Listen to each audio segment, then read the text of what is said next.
With millions of people struggling to pay their bills, what a tempting target the oil companies look, especially after BP's CEO Bernard Looney foolishly described his company Live On Air as a cash machine. One way BP could spend some of its profits this year is on media training for its senior figures.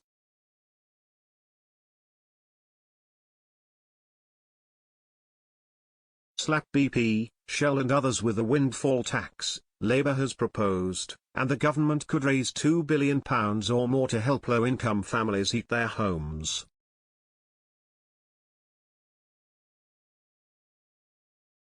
What's more, supporters of a windfall tax can point to comments made by Britain's large oil companies that it wouldn't affect their investment plans this year.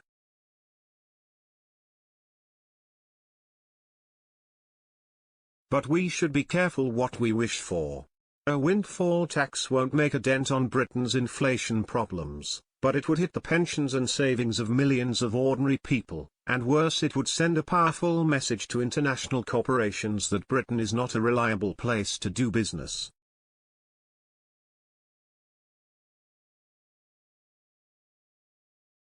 It is all very well looking at BP and Shell's profits this year and saying they have had a bumper year thanks to unexpected profits as a result of high oil and gas prices.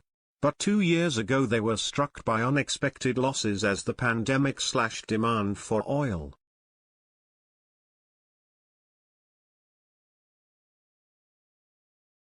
These weren't any old losses. In 2020, BP lost an eye-watering £22 billion and Shell £25.5 billion. Yet funny enough, I don't remember anyone feeling sorry for BP and Shell, or demanding the taxpayer refund their losses.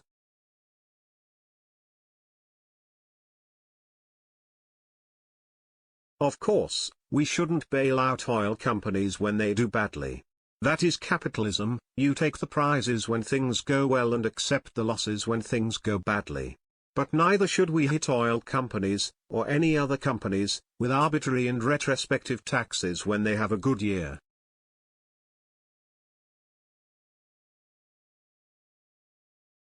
It is hardly as if BP and Shell won't be paying substantial extra sums in tax this year. The more they make, the more they will pay in corporation tax. But oil and gas are, like many industries, very volatile. If you start whacking up their tax rates in the good years, you will drive them overseas to more friendly tax regimes.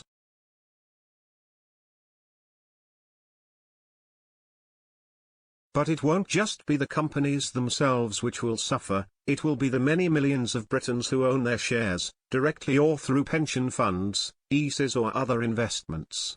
To listen to Labour's front bench, you would think BP and Shell were owned entirely by top-hatted capitalists.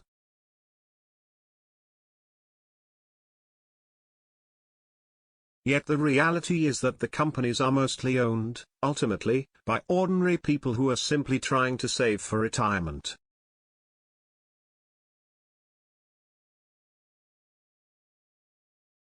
A windfall tax will inevitably hit returns. Even if investment plans go ahead as planned, dividends will have to be held down.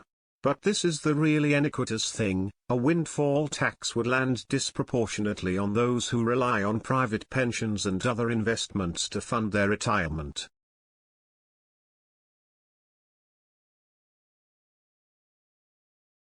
It wouldn't hit senior public sector workers who enjoy gold-plated, final salary and other pensions underwritten by the taxpayer, people like Sir Keir Starmer and other senior Labour figures who are the loudest advocates of a windfall tax.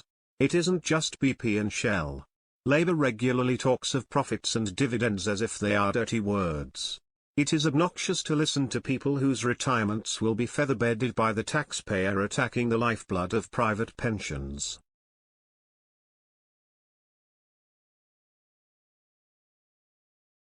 There is another reason why some people are demanding a windfall tax on BP and Shell so vociferously. For years, climate activists have been demanding that people divest from fossil fuel companies, accusing them of causing climate change, as if they burned all the oil they produced rather than the rest of us running our cars and keeping our homes warm.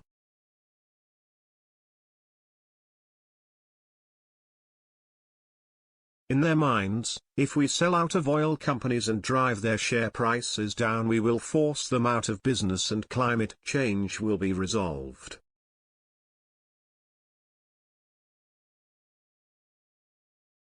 If anyone did manage to drive oil and gas companies out of business, we wouldn't magically arrive in a future of clean energy. It will take several decades at least to resolve the technological issues which might one day allow us to thrive without fossil fuels.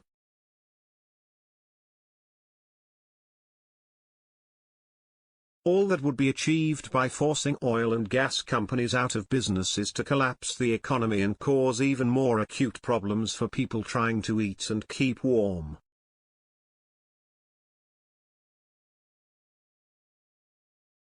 Of course, not all advocates of a windfall tax are trying to destroy BP, Shell and other oil companies.